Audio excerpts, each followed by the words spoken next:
Hola. Bueno, este es otro video normal aún. Bueno, este es otro video normal, simplemente pues no sé.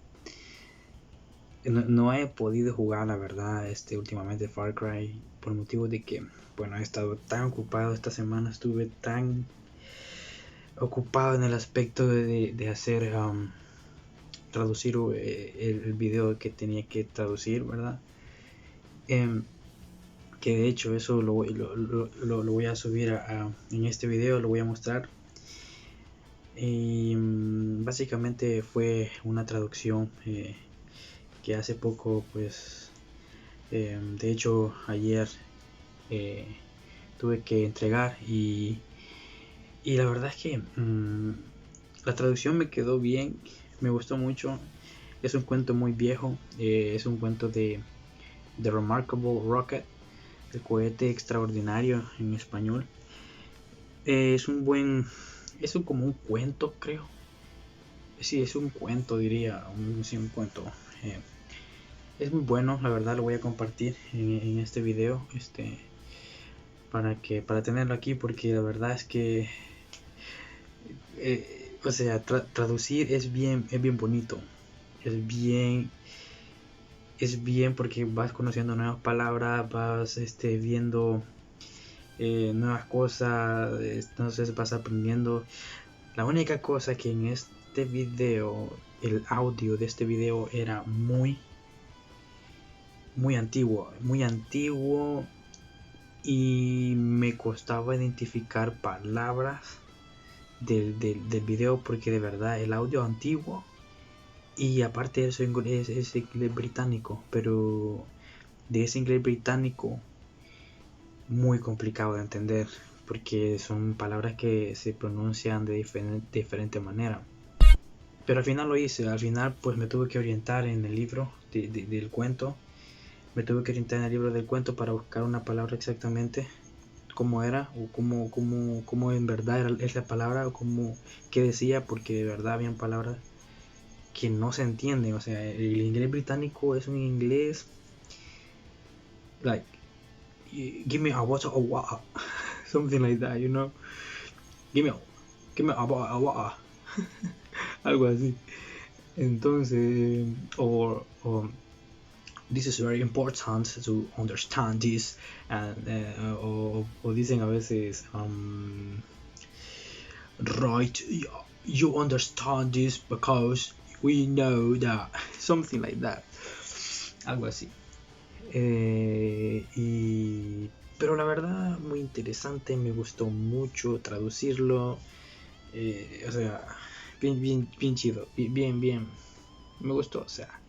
Y hay varios videos que quiero traducir, la verdad. Estoy viendo qué más traducir, porque de verdad es importante ir aprendiendo y escuchando nuevas palabras y saber cómo se dice, qué, pues sí, pues sí, cómo sé qué significa, o sea, nuevas palabras y todo eso, ¿verdad?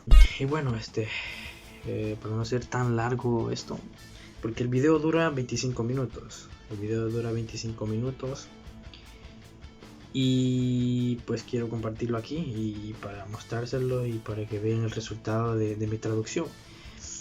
Y para que vean que el cuento es bonito porque trata de un cohete que la verdad es un cohete muy arrogante. O sea, es muy arrogante. Cuando lo estaba traduciendo el hijo de puya me cayó mal. Me cayó mal porque es bien arrogante. Él se cree superior porque o sea, se cree superior a todos los demás. Bueno, después de voy a estar subiendo ahorita creo que voy a subir largo, pero el que traducí anteriormente era el más corto, dura 1 minuto y algo.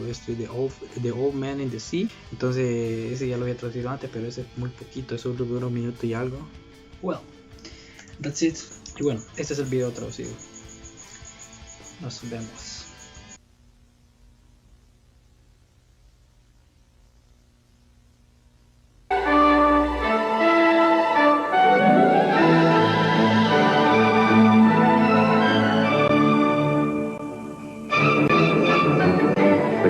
son was going to be married. He had waited a whole year for his bride, and at last she had arrived. She was a Russian princess, and had driven all the way from Finland in a sledge drawn by 6 reindeer. The sledge was shaped like a great golden swan, and between the swan's wings lay the little princess herself. She was as pale as the snow palace in which she had always lived. So pale was she, that as she drove through the streets, all the people cried, "She's like a white rose," and they threw down flowers on her from the balconies.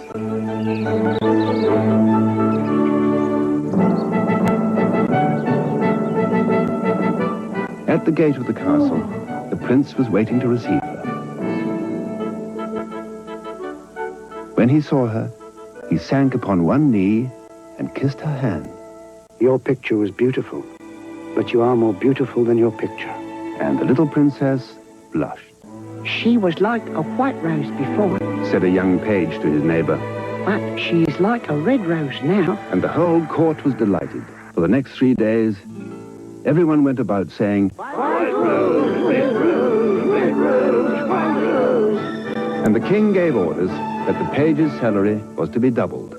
As he received no salary at all, this was not of much use to him, but it was considered a great honor and was duly published in the Court Gazette.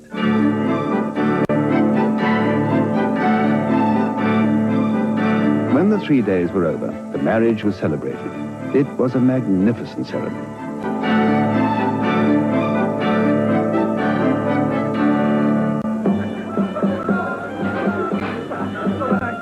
Then there was a state banquet, which lasted for 5 hours.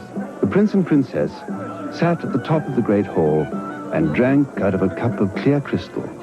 Only true lovers could drink out of this cup, for if false lips touched it, it grew grey and dull and cloudy. It is quite clear that they love each other. As clear as crystal. And the king doubled his salary a second time. What an honor! Cried all the courtiers. After the banquet, there was to be a ball. The bride and bridegroom were to dance the rose dance together. And the king had promised to play the flute. He played very badly, but no one had ever dared tell him so because he was the king. Indeed, he knew only 2 airs and was never quite certain which one he was playing. But it made no matter, for whatever he did, everybody cried out, "Charming! Charming!" The last item on the program was a grand display of fireworks, to be let off exactly at midnight. The little princess had never seen a firework in her life. What are fireworks like? She asked the prince one morning as she was walking on the terrace. They are like the aurora borealis, Said the king, who always answered questions that were addressed to other people. only much more natural. I prefer them to stars myself, as you always know when they're going to appear, and they're as delightful as my own flute playing. What? At the end of the king's garden, a great stand had been set up. And as soon as the royal pyrotechnist had put everything in its proper place, the fireworks began to talk to each other. The world is certainly very beautiful. Just look at those yellow tulips. Why, if they were real firecrackers, they could not be lovelier. I am very glad I have travelled. Travel improves the mind wonderfully and does away with all one's prejudices. The king's garden is not the world, you foolish squib, Said a Roman candle. The world is an enormous place. It would take you 3 days to see it thoroughly. Any place you love is the world to you. Exclaimed the pensive pinwheel, who prided herself on her broken heart. But love is not fashionable anymore. The poets have killed it. They wrote so much about it that nobody believed them. And I am not surprised. Romance is a thing of the past. Nonsense. Romance never dies. It is like the moon and lives forever. The bride and the bridegroom, for instance, love each other very dearly.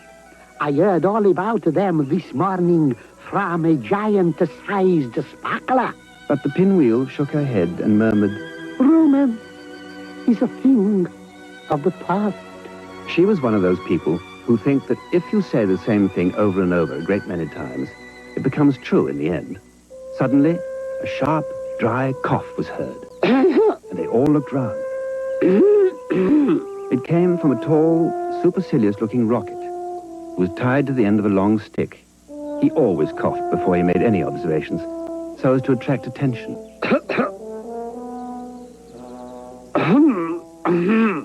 Romance is a thing of the past.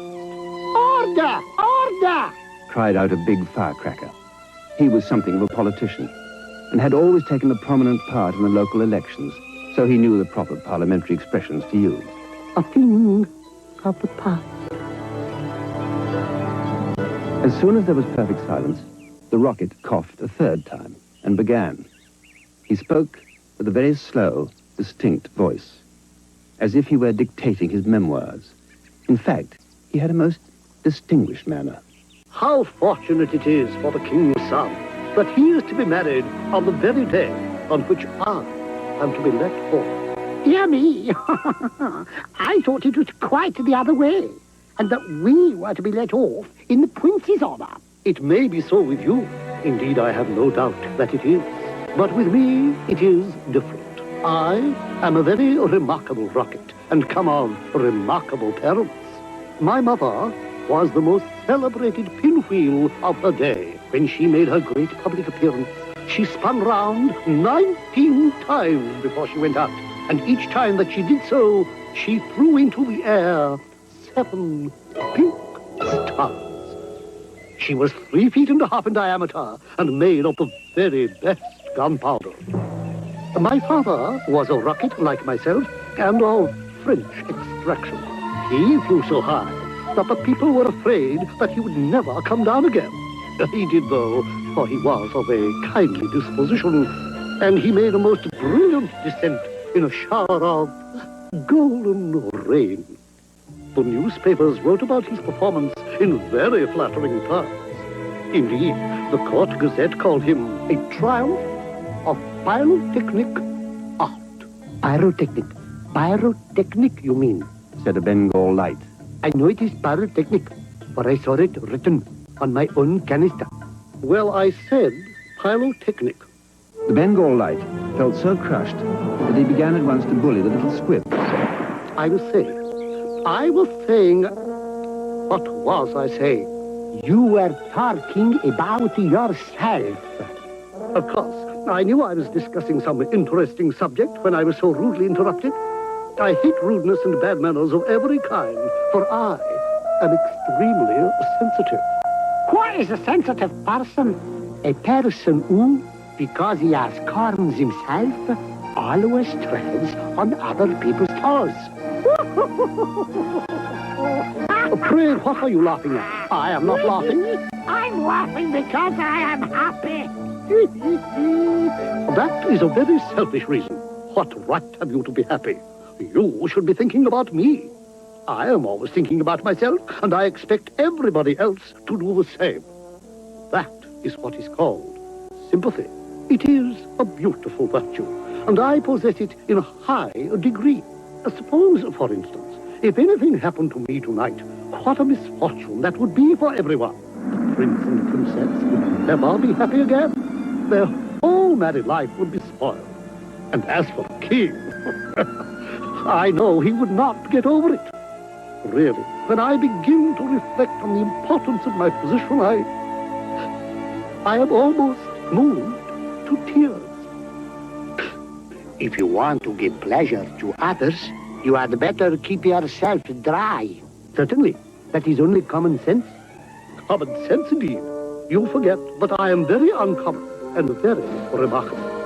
The only thing that sustains one through life is the consciousness of the immense inferiority of everybody else. And this is a feeling I have always cultivated.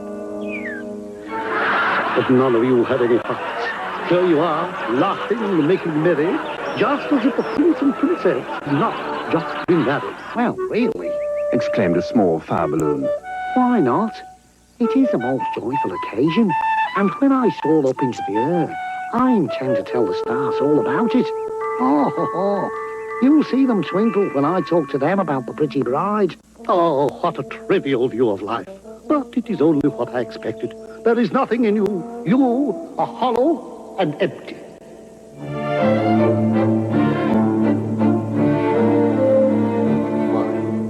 Perhaps the prince and princess may go to live in a country where there is a deep river, and perhaps they may have only one son, a little fair-haired boy with violet eyes like the prince himself, and perhaps someday he may go out to walk with his nurse, and perhaps the nurse may go to sleep under a great elm tree, and perhaps the little boy may fall into the deep river and be drowned. What a terrible misfortune. Poor people who lose their only son. It really is too dreadful. I shall never get over it. But they have not lost their only son. No misfortune has happened to them at all. But when I think that they might lose their only son, I certainly am very much affected. You certainly are. In fact, you are the most affected person I ever met. You are the rudest person I ever met, and you cannot understand my friendship for the prince. You had really better keep yourself dry. That is the most important thing. Very important for you, I have no doubt. But I shall weep if I choose. And the rocket burst into real tears. It flowed down his stick like raindrops and nearly drowned two little beetles who were just thinking of setting up house together and were looking for a nice dry spot to live in. He must have a truly romantic nature, for he weeps when there is nothing at all to weep about.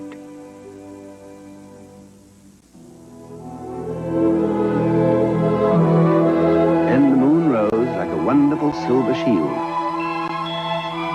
and the stars began to shine,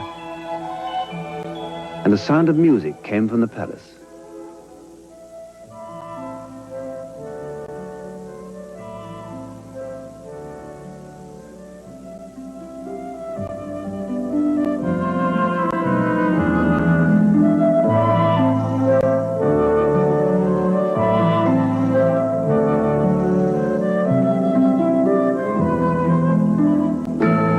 Then 10 o'clock struck, and then 11, and then 12. And at the last stroke of midnight, everyone came out on the terrace, and the king sent for the royal pyrotechnist. Let the fireworks begin.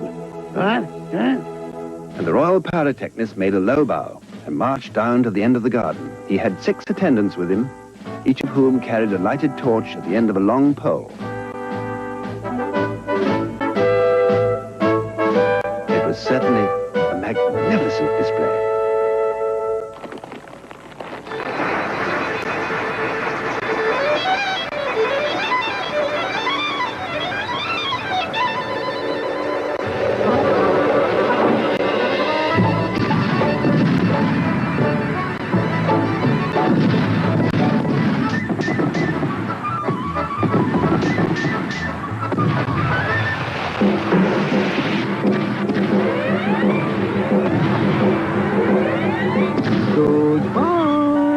Cried the fire balloon as he soared away, dropping tiny blue sparks.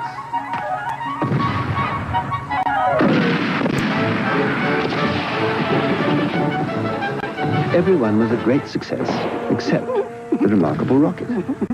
He was so damped with crying that he could not go off at all. The best thing in him was the gunpowder, and that was so wet with tears that it was of no use.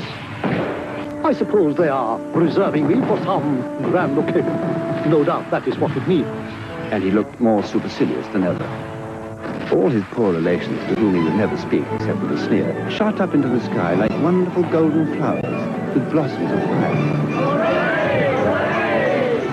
Cried all the courtiers. And the little princess laughed with pleasure.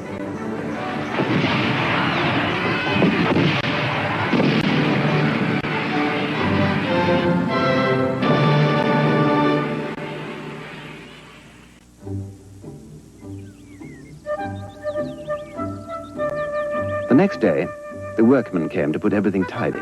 This is evidently a deputation. I will receive them with becoming dignity.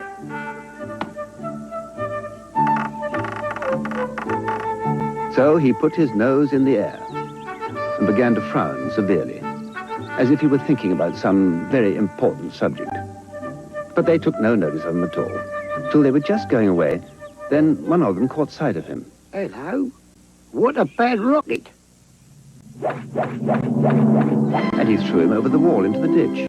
What? Bad rocket? Bad rocket? He said as he whirled through the air. Impossible. Grand rocket. That is what the man said. Bad and grand sound very much the same. Indeed, they often are the same. And he fell into the mud. It is not comfortable here, but no doubt it is some fashionable watering place, and they have sent me away to recruit my health. My nerves are certainly very much shattered, and I require rest.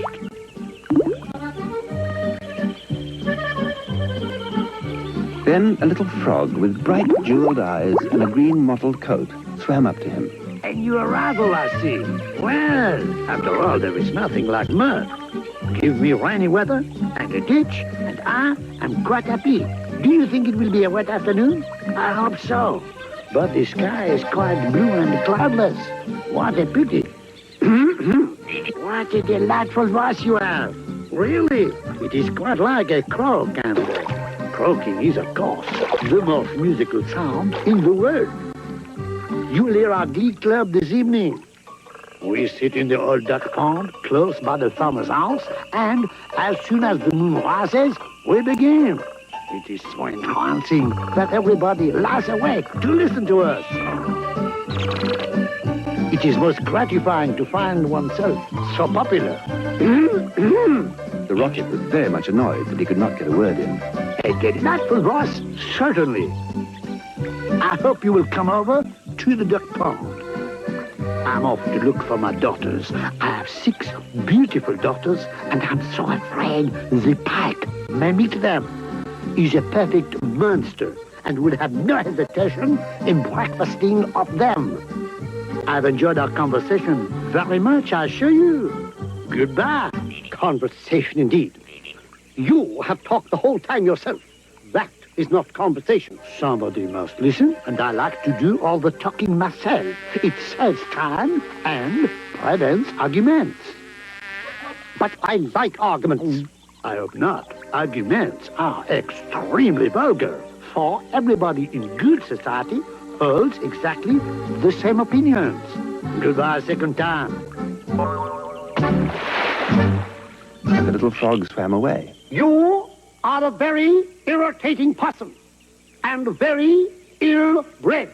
There is no good talking to him. Said a dragonfly who was sitting on the top of a large brown bulrush. No good at all, for he has gone away. Well, that is his loss, not mine. I am not going to stop talking to him merely because he pays no attention. I like hearing myself talk. It is one of my greatest pleasures.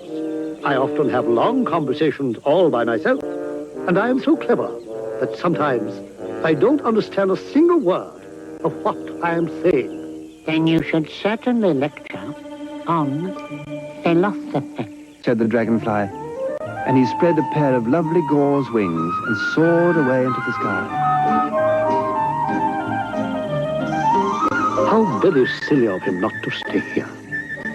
I'm sure he has not often got such a chance of improving his mind. However, I don't care a bit. Genius like mine is sure to be appreciated someday. And he sank down a little deeper into the mud. Quack! Quack!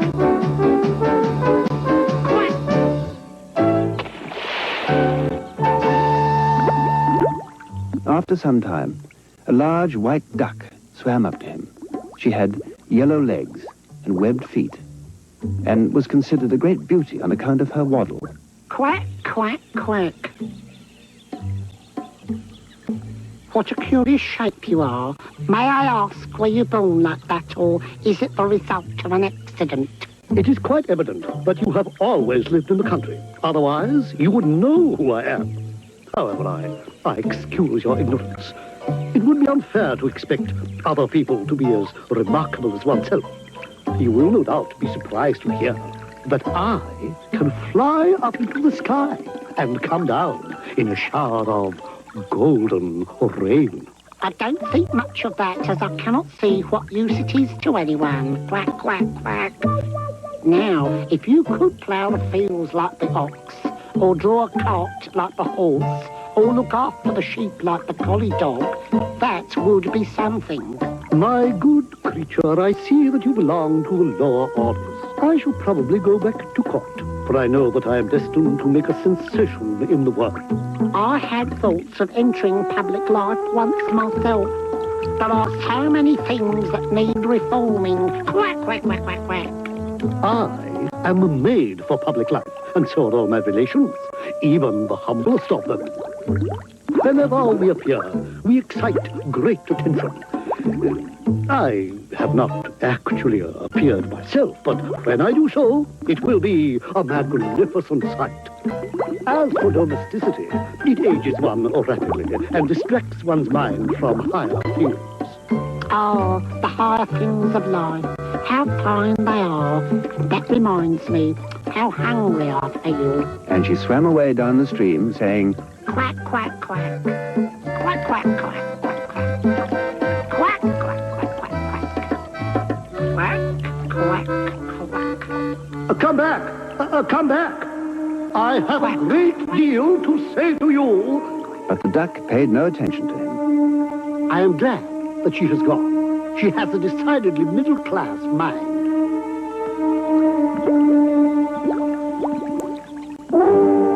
And he sank a little deeper still into the mud and began to think about the loneliness of genius. When suddenly, two little boys came running down the bank with an old iron pot and some kindling wood. This must be the deputation, said the rocket, and he tried to look very dignified. Hello, look at this old stick. I wonder how it came here. And he picked the rocket out of the ditch. Old stick? Impossible. Gold stick, that is what he said. Gold stick is very complimentary. In fact, he mistakes me for one of the court dignitaries. Let us put it into the fire. It will help to boil the water.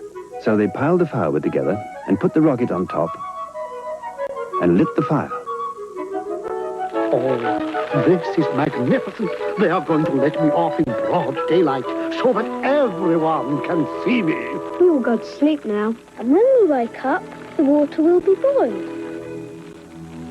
The rocket was very damp, so he took a long time to burn. At last, however, the fire caught him.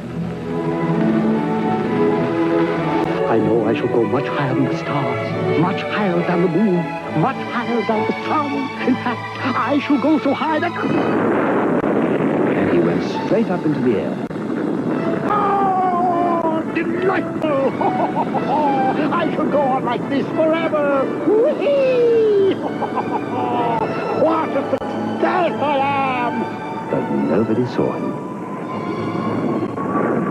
Then he began to feel a curious tingling sensation all over. Now I'm going to explode. I shall set the whole world on fire and make such a noise that nobody will talk about anything else for a whole year. And he certainly did explode.